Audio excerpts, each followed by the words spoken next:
gaur dantzaren munduan pixkat gehiago murgilduko gara Do It Fidi Love elkarteko sortzailetako batekin. Ainhoa Castilla.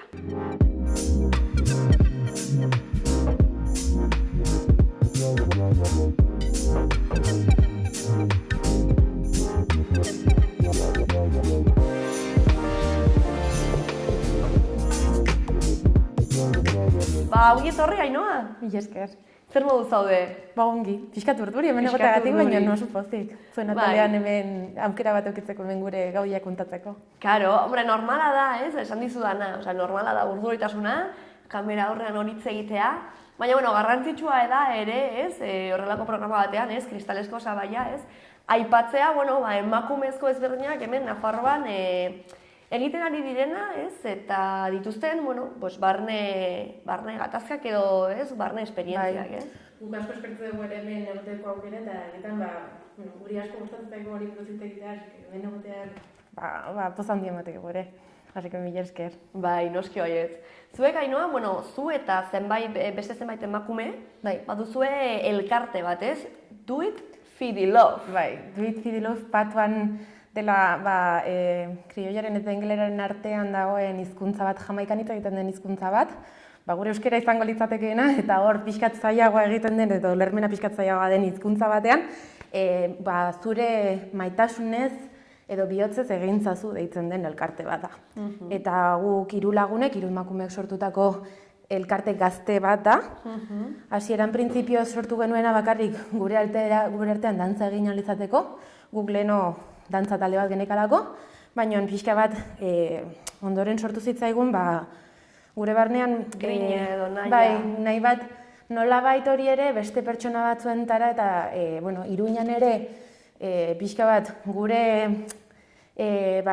grin hori edo dantzalarekiko eta dantzalaren kulturarekin gaunekan lotura hori partekatzeko eta zapaltzeko era bat, eta orduan gure elkartea sortu genuen.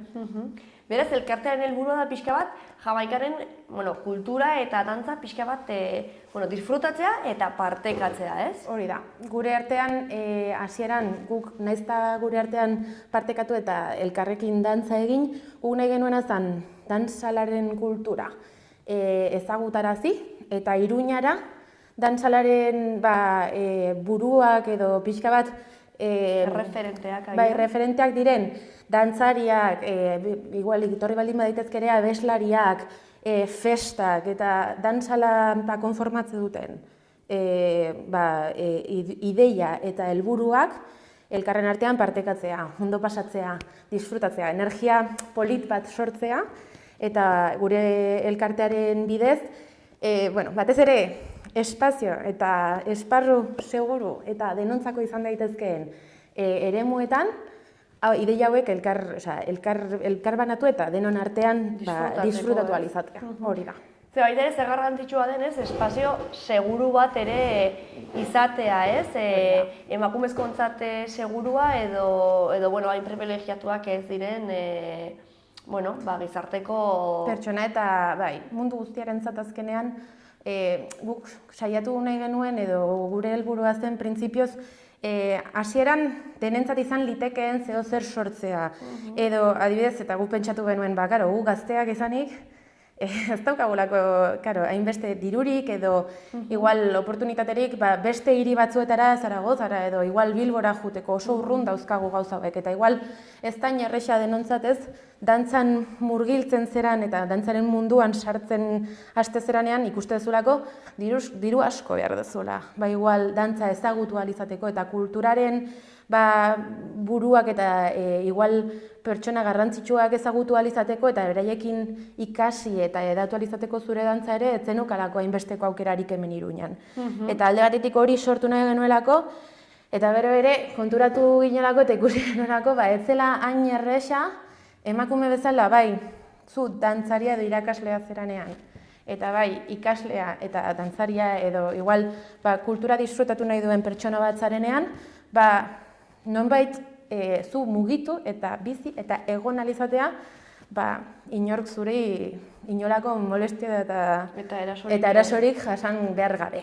Orduan, momentu horretan guk ez genituen bakarrikan hori gure artean dantzatu nahi, baizik eta denon artean zeo zer erakarri eta sortu non zuk dantzatu dezakezun, zu mugitu zaitezkeen, zu disfrutatu dezakezun, eta ez diren onartuko inolako eraso sexistarik, eraso arrazakerik mota inolakorik, eta denon artean ikasi eta edatu dezakegun zerbait non dantzala bideratuz, eta kultura eta musika honen ez du moni esker partekatu, baina era seguru eta ziur eta, inolako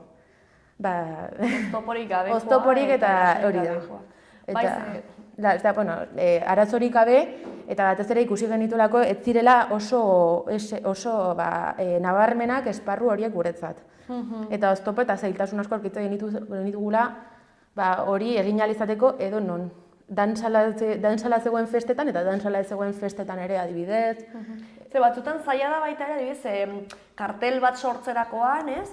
Adibidez, gizonak baldin badalde bakarrik, ez? Dirudi ez dela arazorik, ez? Kartel bat bakarrik gizonak, ez du ezer esaten, ez? Baina igual, kartel bat egiten duzunen eta gehiengoa edo guztiak emakumezkoak baldin badira, hori zer da, ez? Eta non gizonak eta zergatik egin duzue bakarrik festa feminista bat, ez da festa feminista, zer da bestea, zer da festa matxista bat? Karo, hori da. Non aurkitze dituzuzuk ere, gainera zure aldarrikapen horiek egiteko eremu eta, jende ere, gutxi gora bera, kontzientziatu dagoen jende hori, eta hori aurrera eraman alizateko lana egiten duen jende hori, ez? Orduan, guk egia da, hasieran, adibidez, gonbidatzen genituenean artistak eta dantzariak Iruñara, saiatzen ginela festa eta eremu horiek aurrera eramaten, baina guk gure lehenengo kartelean jarri genuen, gure lehenengo jam batean, jama da, kalean dantzatzeko dei bat, ez? Zuk nolabait esate diozu jendeari, zuk kalean dantzatu nahi baldin baduzu gurekin, guk musika jartzen dugu, eta ez dago beste zerrek, baizik eta musika eta gu. Orduan gauza oso polit bada, baina dagoen hemen behar edo ardura bakarra da, zuk ezin dituzula beste pertsonak edo ezin dituzula beste inorri inolako minik egin nahi. Eta hala ere horrek, oraindik jendeari edo, norbaiteri egin, klika egiten dio nolabait eta deserostasuna sortzen du hori esateak. Orduan, guk nabaritu genuen, ez zela bakarrikan gure sentsazio edo gure sinismen, badizik eta oraindik ere hori egin behar den lan bat dela, eta gure inguruan gutxienez ez dugu hori hainbeste nabaritu, ezik eta jendea oso pozik dagoela guk egite ditugun aldarrikapenekin eta eskertzen digula hori jartzea kartel batean adibidez, baina ez da erresa ez da ere zeren, badago jendean non ez dizuten hainbeste sustatuko edo bultzatuko edo non zailtasunak aurkituko dituzun non leku batzuetan lan egin ahal izateko. Eta zuko esaten dezunera, azkenean gu elkarte txiki bat gera, eta denak emakumea gera, eta gainera guk esaten dugu gure ideiak feministak direla, guk ez daukagula inolako dudarik edo zalantzarik nondikan egiten ditugun gauzak eta nondikan egin nahi dugun lan, eta badakigu ere guk zeinekin eta nola egin nahi dugun lan, eta zeinekin eta nola ez dugun lan egin. Eta hori errespetatzen dugu asko, baina karo. Zurekin lan egin nahi duten jendea aurkitzea ere ez da erresa. Ez da erresa, askotan. Eta gainera, esan ditzakegu baita ere dancehalla, edo kultura jamaikarra baita ere gauza oso konkretu bat dela, ez? Bai. Eta nik uste orain badagoela, jende gehiago, afroan, dancehall eta horrelako, dantza ezain hemengoak izan ez direnak ez, edo betidanik hemen ez. Hain ezagunak ezan ez direnak, hori da. Eta dantza urbanoen artean, igual berriagoak izan daitezkeen dantza eta kultura batzu dira. Azkenean, nahiz da igual hip-hopa bezain zarrak eta hain heldutasuna daukaten dantza eta kultura batzuk izan, hemen ez dira ezagunak izan, baita ere kontuan hartu behar delako ere, hip-hopa estatu batuetatik datoren estilo bat delako, eta afroestiloak edo adibidez dantzala jamaikatik datorren estilo bat dira, azkenean jamaikatik etorrita, esan daiteke ere regearen edatu eta regetikan edatu den beste estilo bat dela, baina egia da Jamaika irla pobreagoa delako eta ez daukalako hainbesteko edatzeko eta oihartzunik eukitzeko hori aukerarik, orduan zailagoa da hori ere ona iritsi ahal izatea, ez? Orduan, behin ona iritsi denean, Egia da, zaila dela, segun ze iristen denaren arabera, hori popularizatu eta jendeari iristarazia izatea.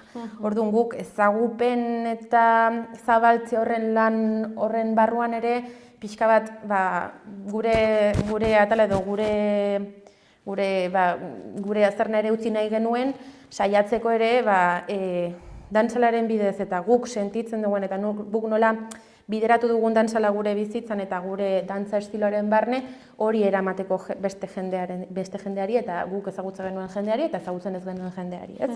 Orduan, guretzat oso garrantzitsua da adibidez dantzalean dagoen dantza sozialaren marka.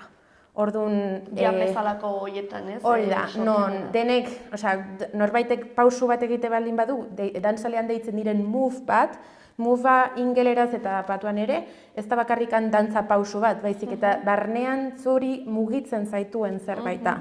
Orduan, horrek lortu nahi duena da, nik zeo zer egite baldin badetzuk ere jarraitu alizatea. Herri festa batean ere nik pausu bat egite baldin badetzuk niri jarraitu alizatea. Eta ez da zerbait oso komplexua edo koreografia bat edo igual zerbait oso zaila izan daiteken pausu bat, orain bai daudela eta existitzen direla horrelako pausuak, baina bai saiatzen dela sortzen energia bat edo sentsazio bat non-zuk eta nik ulertu dezakegun elkar, naizta oso ezberdinak izan edo naizta momentu ezberdinetan egon, non-zuk eta nik elkar ulertu dezakegun eta elkar dantzatu dezakegun eta zerbait partekatu dezakegun. Eta hori dantzalan dagoen zerbait oso garrantzizkoa eta oso polita den zerbait da, eta guk hori ekarri nahi genuen. Eta nik uste saiatzen ari gara la hori egiten, eta gure ikuspuntutik gauzak, pixkanak alortzen ari gera, baina, kultura bat zabaltzea eta zure kultura ez den zerbait ekartzea zaila da, eta errespetuz eta maitasunez egin alizatea, ez da simplea, gutxienez ez da zerbait hori erraz egite denik, baina, pixkanaka horretan gaude. Baita ere, dancehall bezalako dantzak batzutan oso kritikatuak izan dira, nik uste pentsatzen dutelako sexualizatzen dela emakumea, edo sexualitatearekin edo sensualitatearekin jolasten delako, gauza guztiok dugun zerbait dela, oso gauza naturala ez, baina batzutan kritikatua izan da edo horrelako dantzak zentzu horretan, nola, zuek erabiltzen zuen ikuste ahalduntze modu batean eta disfrute modu batean eta gauza kultural baten nik komentatu esan nezak igual batez ere nire ikuspuntua zeren azken finean ikuste gure taldean, gure elkartean bakoitzak bere erara bizitza duela eta niri ere oso garrantzitsua iruditzen zait, zeren gu oso ezberdinak gara, baina denen ikuspegiak respetatzen ditugu eta denen ikuspegiak ere partekatzen ditugu. Gauza oso polita dela ikustea nola bakoitzak bizitze duen hau. Nik nire ikuspuntutik, nik dantzela eskatu nuen duela 10 urte, ez 10 ez gehiago. 13, eske zarten ari naiz ja, 14 urte ja, eta, karo, nik ezagutu nuenean, dantza oso mota ezberdin batzen nik ezagutzen dituen dantza motetatik, etzen klasikoaren edo jazz edo hemen pixkat komunagoak ziren edo normalagoak ikusten ziren dantza batzu baizik eta egia da, aldakak asko mugitzen direla, gorputz osoa mugitzen dela eta dantzala badauka, bere eremuan hasieran dantzala sortu zenean eta regetik pixka bat azkartzen hasi zenean ritmoan eta dantzatzen hasi zenean, normalean dantzariak emakumeak ziren danak. Eta denek dantzatzen zuten, emakumea gehiena ziren estenatokietan ateratzen ziren dantzariak, baina egia da gero gizonezkoek hartu zutela esparru gehiena eta adibidez bideoetan ateratzen ziren dantzari guztiak gizonezkoak zirela, abeslariek kontratatzen zituzten dantzariak gizonezkoak zirela, eta orduan bakarrikan ematen zitzaien emakumeei esparru txiki bat, non beraiek egia da aldakak asko mugitzen zituzten eta sexualizazio eta kosifikazio oso nabarmen bat sortu den. Hori alaxe da, baina nik uste dut dantza mota guztietan gerta daitekeela hori, ez dela bakarrikan dantzaren arazo edo oztoporen bat, emakumeek askotan aurkitzen dituzte oztopo hauek eta egia da beraiei askoz gehiago kostatzen zaiela dantzari oso edo oro har mugitzen den dantzari bat bezala ikusi alizatea, ez bakarrikan female dantzal artista bat bezala, baizik eta artista helduago eta nabarmenago bat bezala, eta egia da hori sortzen dela ere, ez? Kategoria bat, non eskerzuk bakarrikan dantzatzen dituzun nesken estiloak, ez? Edo nesken estiloak edo emakumen estiloak direnez, gutxigo balio dute, edo sexualizatuta daudenez, balio edo nabarmen gutxiago daukaten. Orduan egia da guk ikusten dugula hori arazo bat bezala, baina ez dugu ulertzen ez da ere zergatik zure aldakak mugitzen direnez, ezin dituzun mugimendu horiek egin. Eta zergatik begiratzen dutenen begien ikuspuntutik hori zerbait edo zikina edo segun zuk ere ze kulturatik eta ze perspektibatik ikuste dituzun mugimendu horiek, hori ikusten duzun zerbait bakarrikan sexuala izan daitekeen zerbait bezala. Eta egia da sexualitatea interpretatu daitekela dantzan, baina horrek ez du zergatikan esan nahi bakarrik sexuala denik. Eta sexuala izateagatik ez du balio. Edo emakumeen gorputzei buruz edo emakumeen sexualitatei buruz hitz egite delako ez da garrantzitsua, ez du importa. Egia da, niri pena handia emate egitela ikuste ditudanean dantzari, kriston dantzariak eta direnak, tipa gainera oso bersatilak ikuste dituzula dantzatzen, ez bakarrikan female dance deitzen bazik eta gun moves, pistolen mugimenduak egite dituztela, oso potenteak, hitz egite dutenak beraien dantzar eta beraien artean Jamaikan bizitzen den pobreziari buruz, aurkitze dituzten eta beraiek bizitze dituzten bortxakerietan mota buruz eta hainbeste, zailtasunei buruz hitz egite dutenean eta berein dantzaren bidez hori partekatze dutenean eta bakarrik ikuste dituzela edo beraien aldaka mugitze ditu delako edo batzutan esate dutena, ipurdia mugitze ditu dutelako. Baina, badaude beste gauza batzuk eta dena ikusi behar da, ez da bakarrikan hori ikusi behar. Egia da, zaila dela, emakume bezala, zuk zure dantza eta zuk nola sentitzen duzun kultura hain era simplista batera eramatea eta murriztea jendeak ez duelako beste zer gehiago ikusi nahi. Eta nire iruditzen zait, kulturak ekarri eta eman aldizun denari asko kentzea dela bakarrikan alde hortatik eta ikuspuntu hortatik gauzak ikustea. Baina ulertzen dut alde batetik ere nola hitz egin dezakegun sexualitate horri buruz egia delako, ematen delako, eta batez ere Jamaikar emakumeek gehienek jasaten dutelako. Hala da eta guztiz egia da. Adibidez beraiek, Gizarteko Sabaiaren barne, asko zailtasun gehiago dituzte Europara, Estatu Batuetara eta Asiara joateko eta bidaiatzeko, haien artean adibidez, konsideratzen zaielako, beraiek egiten dutenaren barne, beraiek egiten dutena gutxio balio duelako, askoz gehiago frogatu behar dute beraien lana,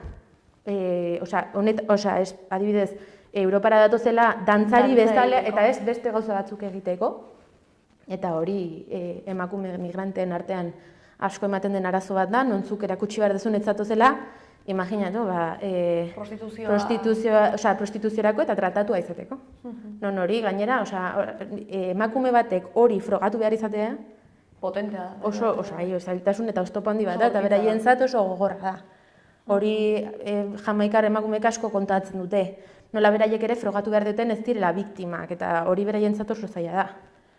Eta orduan egia da, egoera horietan mugitzen eta murgilduta daudela, eta zaila dela ere, ezin dela inolaz ere hori ez dela existitzen ezan, eta egia da. Gainera beraiei askoz gehiago behartzen zaie ona datozenean eta Europara datozenean hori bakarrikan egitera. Ez ustenia beste mugimendurik egiten, beraiek beste mugimenduak balin badituzte ez diote mugimendu horiek erakusten uzten. Claro, eske hau aipatu behar dugu, badakigu zertaz ari garen, baina ikusleko ez zainbeste, baina dancehallean eta gertatzen da ez, badaudela esan duzuna ez, female, dela emakumezkoei usten zaien edo emakumezkoak esparru hori, eta gero badaude beste estilo batzuk ez, Batman edo aipatu zuen hori ez. Gun movesak ditzen direnak eta direla armen eta violentzia armatuaren errepresentazio kreatibo bat. Hori da, ez da pistolekin doaztela, baizik eta haiek eskuekin. Pistolak egite dituztela beraien eskuekin eta adibidez emakume asko daude beraien pistola mugimenduak dauzkatenak eta horiek ere presentatzerakoan ez dizkietela beraiek oso famatuak izan daitezkela Jamaikan beraien mugimendu horiengatik eta gero Europara datozenean ez dizkiete mugimendu horiek erakusten eskatzen edo uzten. Eta nor da uzten ez diena? Nortzuk dira? Azken finean guk konsumitzen ditugun pertsona horiek. guk eskatzen diegulako beti female dantzala erakutsi dezaten, eta orduan beraiek ekartzen dituzten esponsorrak direla beste dantzari batzuk, edo Europan mugitzen diren akademiak eta horrelakoak eskatzen diete bakarrik female moveak erakustea. Orduan, karo, guk oraingoz ezin izan dugu emakume jamaikar bat ona gonbidatu izan, baina gonbidatu ditugun emakume guztiei esan dieguzuk, hemen Iruñara zenean zuk, askatasun osoz egin dezakezu zuk nahi dezuna. Ez dezu zu dancehall queen izateagatik, zeren hemen ekarri eta gonbidatu ditugun emakumeak izan dira, Espainian Espainian kompetizioetan, dancehall queen kompetizioetan irabazti duten emakumeak izan dira, baina beraiek naiz eta dancehall queenak izan ez dira bakarrik female dantzalean mugitzen baizik, eta beraiek dantzari eta artista oso bersatilak eta lan handia egite duten artista dira, eta orduan beraiei askatasunez esaten dieguzuk nahi dezuna egintzazu. Hemen ere hori gertatzen delako. Emakume dantzari hauei ematen zaie bakarrikan aukera, beraien female mugimendu horiek egiteko, eta klaseetan female hori egin ahal izateko, baina ez zaie hainbeste aukera ematen beste dantza mota batzuk erakutsi ahal izateko, edo dantzala orokorrean irakatsi ahal izateko. Eta badaude emakume batzuk dantzalaren kulturan eta dantzalaren historian oso murgilduta eta oso berezita daudenak, eta ala ere ez dietela hainbeste aukerarik ematen hori irakatsi ahal izateko eta beste leku batzuetara hori eraman ahal izateko, emakumeak direnez ez delako hori onartzen. Eta jendeak ez duelako nahi, nola baita. Gero bestalde datetik izan daiteke lehen aipatu izuen hori, sexualizazioaren kontu hori, eta izan daiteke hemendik ikuspuntu pixka bat igual arrazasta eta europeo zentrista batetik ikusten ditugulako beste kultura batzuetako dantzak eta mugimenduak? Ba, izan liteke. Izan liteke eta askotan ikusten da hori dantzari hauek dantzatzen ikusterakoan sexualitate eta sexualizazio horren ikuspuntutik ikuste dituzulako eta begiratzen dituzulako pertsona hauek prismatiko horietatik, ez? Eta nik egia da ikusi dudala nolabait, nola dantzari bezala ikusi ordezuk gorputz bat edo konsumitzeko objektu bat bezala ikuste dituzulako. Eta nire iruditzen zait, karo, asko larritzen na horrek, baina egia da ikusten dugula eta gero Jamaikatik datozen dantzariek ere hori komentatzen dutela. Eta egia da existitzen dela sexualizazio eta tristegi, ez dakit, ikuspuntu hori egia delako, gu ez gaudela dituta jende beltza dantzatzen ikustera, Afrikar eta Afrikatik datozen edo Afrikatik etorri ziren estiloek eta utzi zituzten aztarnak edo dantza motak ere ikustera, eta guk non sexualitatea egon daitekeen, baina ez den oinarrizkoena dantza batean guk hori ikusten dugu. Egia da female dantzalen pausu batzuetan eta mugimendu batzuetan badagoela sexualitatearen erreklamazio eta aldarrikapen bat, adibidez emakumeen artean ikusten delako nolabait, adibidez gorputzatalak esatea nik nire gorputza dakat eta adibidez gorputz handiago bat erakustea eta ez izateagatik handiagoa ezin dezula dantzatu, adibidez, hori ere aldarrikapen oso garrantzitsua da dantzalaren eremuan, eta female dantzalaren esparruan adibidez, eta ere ikusten direlako ere momentu batzuk, non emakumeek esate duten, adibidez, dantzaren bidez, zuk ez zidazun nire gorputza begiratu, edo ez zidazun nire ipurdia begiratu. Eta gauza horiek dantzaren bidez esate direlako, ez dago pausu bat kimikorena dela ez begiratu, no me mires. Eta what's the pumps da ez begiratu nire gorputza nik ez dizutelako guzten. Eta adibidez hori bai, zure sexualitate edo zure gorputzarekin harremana daukan pausu bat da, eta mugimenduak gorputzari egiten dio dei bat, baina beste perspektiba edo beste ikuspuntu batetik. Orduan, nik uste dut horri ere buelta bat eman bartzaiola eta behar bada hitz egin beharko genukela dantzariekin, jamaikarrekin, eta emakume da jamaikarekin, eta beraiek galdetu beraiek nola ikusten duten, eta beraiek ze ikuspuntu dakaten nonekiko. Segurenik erantzunak beste alderdi edo beste mundu edo beste era batetik esplikatuko liratekelako. Eta gure begietatik eta gure kulturatik eta guk ere gure perspektiba edo gure ikuspuntu judeo-kristiano eta puritanoaren alderditik ez ditugulako gauzak berdin ikusiko. Asko gertatzen da nik uste eta hau Afrikar dantza eta Afrikar diasporaren dantzaren munduan, eta egia da hemen normaltasun gutxirekin ikusten dela adibidez, emakumeek ere gure gorputzaren alde edo atal batzuekin dantzatzea. Nik oraingoz gonbidatuko nuke jendeare saiatzea eta ikustea nola izan daitekeen hori adibidez emakumek gure artean bakarrik dantzatzen dugunean. Zeren gizonezkoen begiradaren kanpo ere dantzatzea ere oso ezberdina delako. Bai, guztiz ados baita ere ez. Zekar ez da berdina zuk zure korputzaren kontatzea zure sexualitatearekin ez, edo beti pendiente egotea ez, male gaze horretatik. Eta gizonen begirada horretatik kanpo gauzak egitean naiz eta ez izan, eta naiz eta gure kultura ez izan, eta naiz eta gu gonbidatuak izan momentu eta kulturaren banatze eta elkar partekatze honetan, guk ere sentitu ditzakegulako beste gauz batzuk eta emakumeen artean ere egon daitekeen giro bat edo konbertsazio bat artearen bidezko eta mugimenduaren bidezko eztabaida bat izan daiteke non askatasunaren eta mugimenduaren edapen hori bestera batetik eraman daitekeen, eta ez bakarrikan noiz eta nola egiten dugun gizonentzako dantza, baizik eta guk nora artean nola ulertzen dugun gure gorputza, nola ulertzen dugun gure mugimendua, eta ze iruditzen zaigun hau egitea, eta nola sentitzen dugun guk.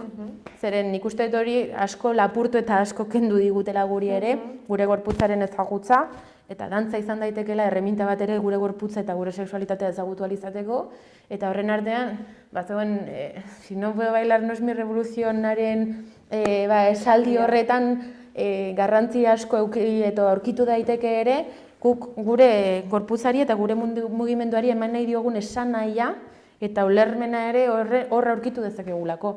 Emakume askok dantzalean hori aurkitu dugu askotan. Eta naiz eta ez egon, eta nik ez nuke esango dantza feminista denik, dantza egiten duzulako, egia da feminismoaren barne eta zuk aurkitu ditzakezula lagun asko eta emakume asko non eztabaida feminista hauek eman daitezkeen, eta zure buruarekiko eta zure gorputzarekiko harremana hobetu daiteke dantzaren bidez. Orduan nik horri asko zor diot eta asko esango nioke emakumei ere, nahi baldin badute hori ere probatu eta saiatu daitezkela ere horretan ere mugitzen, beti izan daiten bitartean, beti beste emakumekin izan daiteken bitartean. Bai, epatu duzun espazio seguru. Eta espazio seguru horiek ematen diren bitartean ikuste dut ere ikuspuntu aldatu daitekela asko. Gero, beste alde batetik, lehen aipatu dugu ez, nola zineten, hemengo hiru neskato ez, eta azkenean zuena etzen kultura bat partekatzen eta bultzatzen ez. Izango zuen noizbait arazoren bat Jamaikako jendearekin ez, esan ez, zer izate zuek nire kulturari buruz hitz egiten ez, edo kontrakoa. Edo nola bizi izan duzue egoera guzti hori? Hiru emakume gazte? Hiru emakume gazte gara eta oraingoz ez dugu arazo hori eduki, egia da guk oraingoz daramagun harremana irlarekin txikia delako, egia da gonbidatu dugula pertsona jamaikar bat dantzare egitera eta klase bat ematera ona Iruñera, eta harreman hori oso ona izan da pertsona hori ezagutza genulako, gutako baten lagun mina zelako, eta honen bidez gauzak asko erraztu zaizkigulako. Berak harri esan zigun, jende jamaikarra ekartzean, eta hori zen gure helburuenetako, garrantzitsuenetako bat, jende jamaikarra ona errealizatea, zeren azkenean hori izan zen gure ametxetako bat, eta azkenean lortu izan genuen dela oso gutxi. Eta, azkenean zuk errespetu hori eta egite dituzun esfortzu eta lan hori kulturari bueltatzeko baldin bada, eta zuk beraiei beraiei eman dizutena bueltatzen saiatze baldin bazara, azkenean hor harreman oso on bat eta laguntasun bat sortzen da, ez? Orduan, egia da, oraingoz ez dugula inoiz horrelako arazorik eduki, eta hala ere ulertu genezake. Osea, inolako komentario edo eztabaidarik sortze baldin bada, gu oso irekita daude horri buruz hitz egitea, zen azken finean gure kultura ez den zerbait egiten ari gara, txuria gera eta arrazakeriaren alderdi hori ere landu beharko genukelako, baina gu saiatze gera momentu erotan errespetutik egiten gauzak, jendearekin oso argiak eta oso irekiak izaten, aukera gehienak ematen eta saiatzen ere, norbait ona datorrenean, beraien segurtasun eta lasaitasunetik beraien eredura eta beren lan motara mugitu eta moldatu daitezkeen, eta gure aldetik, ezkera gure esantziguten gauza bakarra zen, zuk zeozer egitezunean, beraiei eskertu eta beraien errekonozimentu eta lanaren izentzea. Nork egin ditu pausu eta mugimendu hauek, talde honek edo pertsona honek. Azkenean, beraiek behar dutena eta eskertzen dutena da aukerak ematea, adibidez Europara datu zenean beraientzako aukera oso on bat da dantzari gisa, eta azkenean ezagutarazteko eta beraien dantzak eta mugimenduak eta izena ere norbaitek jendeak jakiteko zeintzuk diren. Orduan, adibidez guk Impact ekarri genuenean Impacteko taldearen EJ zela dantzaria, berarentzat garrantzitsua izan zen eta guretzat oso polita izan zen ere hori partekatu ahal izatea. Orduan, nik uste dut orokorrean jendeari bere lana ikustarazten diozunean eta eskertzen diozunean eta baloratzen diozunean beraiek egite duten lan hori, beraiek ere hori bueltatzea dizutela. Eta guretzat oraingoz horrela izan da. Eta ez ditugu zailtasunak edo, dena oraingoz errestasunak izan dira beraiekin. Baina interesgarria aipatu duzuna, ez? Beti perspektiba hori argi eukitzea eta presente eukitzea, eta beti errekonozimendu ez haiei ematea, ez? Nork egin dituen pausuak, nortzuk diren, zer den, nondik datorren, ez? Pixka bat historia eta kulturari buruz ere hitz egitea dantzaz aparte, ez? Karo. Guk oraingoz, guk ezagutu genuen dantzalgararen kultura duela urte asko, eta hori partekatu dugu elkarren artean eta beste pertsona askorekin, eta guztiz egin dugu, hori asko maitatuz eta bihotzez egin duguna, baina beti egin dugu norbaitek pausu horiek sortu dituelako, norbaitik kontzeptu hori sortu zuelako, eta kultura horretik hartu ditugulako erreminta eta gida asko. Orduan, saiatzea edo gutxienez, gure helburuen artean, lehen bizietako bat izatea jamaikarrei gero hori bueltatu ahal izatea eta nolabait,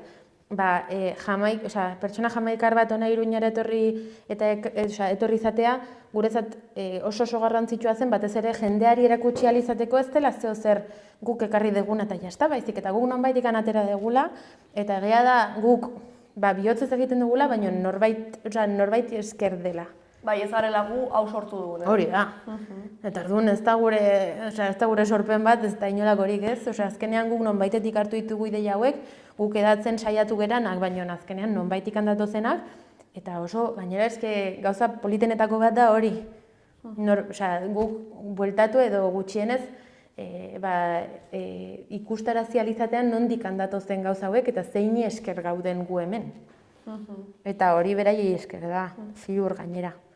Eta, guretzat oso erresa izan zen, zer azken finean etorri zenean oso polita izan zen hori parteko altu ahal izatea, eta egia da nik uste dut edo gutxienez ni beste hiri batzuetara joan behar izan nahitenean hori klaseak hartzeko jamaikarrekin eta ez bakarrikanik, baizik eta gure taldekidea, elkarteko taldekideak eta baita ere beste pertsona batzuk jamaikarrekin dantza egitera jungeranak ikusten dugulako hori, ez? Azkenean, partekatze hori eta batak eman eta besteak hartu eta denbora guztian erreziprozitate hori existitzeari ere oso sanoa dela.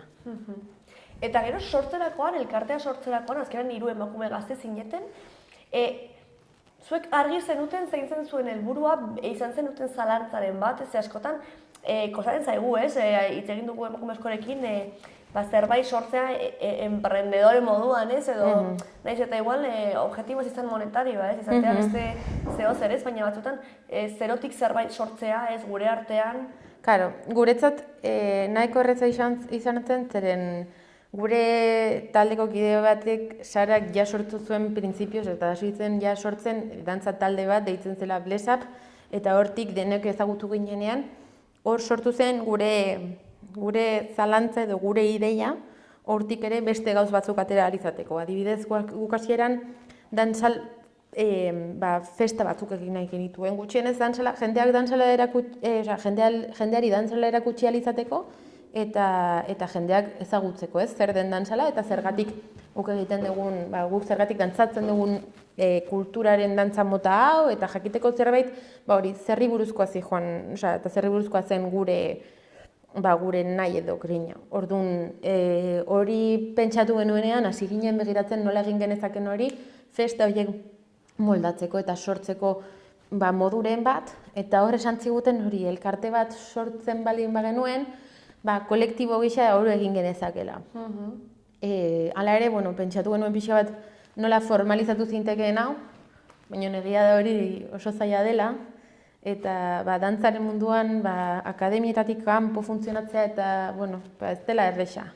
Baina hala ere, gu asko mugitu ginen, eta ez da asko mugitu gara, estatutik eta estatutik kanpo ere jendea ezagutzeko asko dantzatu dugu, jende askorekin dantzatu dugu, ez bakarrikan Jamaikako jendearekin, baizik eta Espainiako jende askorekin. Eta orduan, jende asko ezagutzen duzunez, zuk ikuste duzu, badagoela jende asko eta talento asko ekarri daitekena, eta Iruñan ere hori izan daitekela gida bat edo eredu bat jendea animatu daitekeela eta jendea hori bultzatzeko pixka bat ere dantzatzera eta dantzala ezagutzera.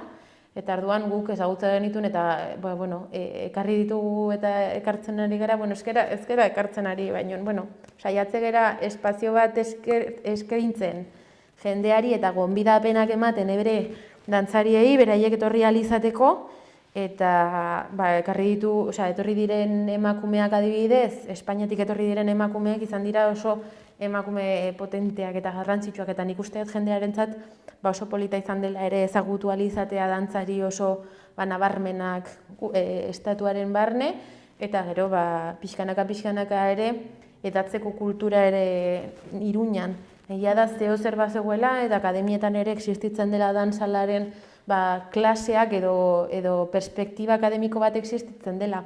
Baina festaren edo igual kulturaren eta alderdi sozial horren eredu bat zailagoa da aurkitzen, eta guk hori ere ekarri nahi genuen. Guretzako hori zegoelako faltan hemen. Guk hori sentitu nahi genuelako jende barekin. Eta orduan guretzat hori, errexagoa izan zen guk ere jakitea zer nahi genuen eta zer ikusi nahi genuen, guk hori faltan geneukalako. Azkenean, gure behar horrek bultzatu gintuen hori egin behar izatea. Gero, dansjolean, emakumezkoek bizi ditugun kristalesko sabaiaz aparte, baita ere, existitzen da arrazagiriaren kristalezko sabaia. Zure ustez, lehen aipatu duzu ez, nola emakumezko asko etortzen zirenean honean dantzatzera, epaiketa sufritzen zutela, eta behar zutela asko demostratu, eta ez dela egoera erosoa ez. Zenolako kristalezko sabaiak apurtu beharko liratekete ez, hemendik ezagit 5-10 urtetara normaltasun gehiagoz disfrutatu ahal izateko, emakumezkoak disfrutatu ahal izateko dansjolaz? Nik usteet alderdi askoetatik begiratu beharko genukeela, alde batetik dantzarien mundutik edo dantzarien ikuspegitik emakumei gizonezkoi bezain beste ordaintzea eta beraien lana, beraien gizonezkoena bezain beste baloratzea eta nabarmentzea.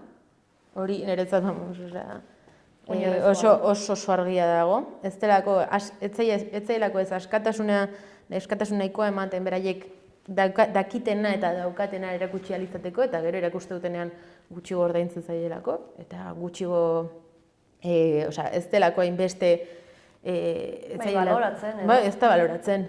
Eta gero beste alde batetik, dantzarien munduetatik, Esango nuke adibidez, oso nabarmena dela ere, naiz eta igual klaseetan ikusi daitekeen, adibidez,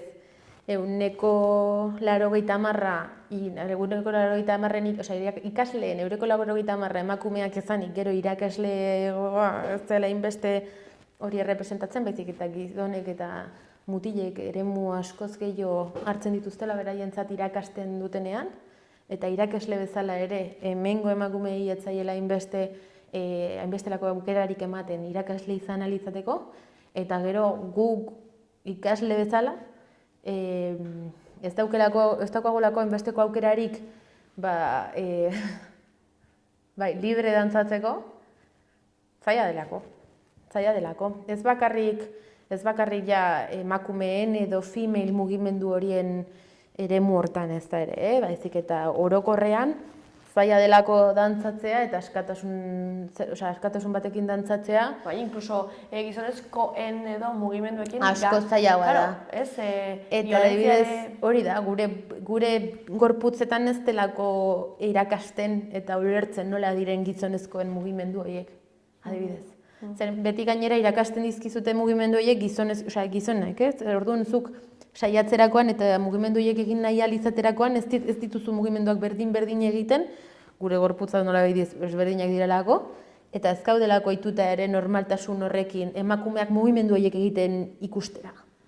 Orduan, sabai asko eta oztopo asko daude oraindik, egia da, geroz eta gehiago ikusten direla emakume geroz eta askoz gehiago dantzatzen eta ikasten eta irakasten, azkenean niretzat hori oso garrantzitsua da, baina egia da, beharko genukela pixka bat, hasieran edo hasteko dantzala ezagutu dadila, eta gero dantzala ezagutzen denean, ezagutu dadila gero ere hor dagoen jende polit eta nabarmen askorekin, eta emakume oso garrantzitsu potente eta kriston dantzariak diren emakumeen bidez ere. Nik uste hori egin daitekela, eta hori egiten saiatzen ari gara. Bueno, goaz elkarrizketa bukatzen. Ez dakit zerbait utzi duzun hor tinteroan aipatzeko, nik uste nahiko repaso potentea egin dugula. Bai, jo. Nik hori, esango nuke, gonbidatuko nituzke emakumeak saiatzera, elkarte gazteak ere sortzen, nik uste gauz politak sortzen direla emakume gazteak biltzen eta elkarlanean gaudenean, orduan askoz ausartagoak ere elkarrekin gauzak egite ditugunean eta saiatze geranean hori, bata bestearen eskutik lan egiten.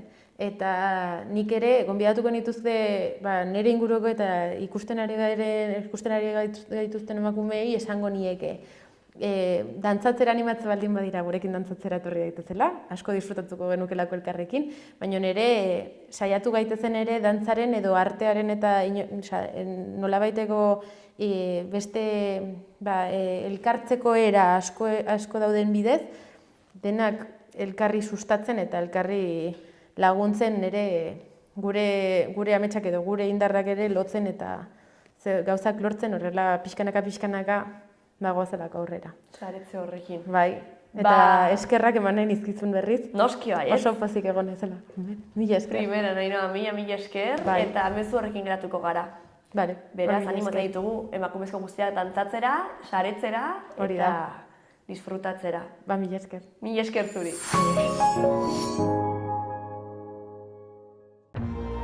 Gobierno de Navarra. Nafarroako gobernua.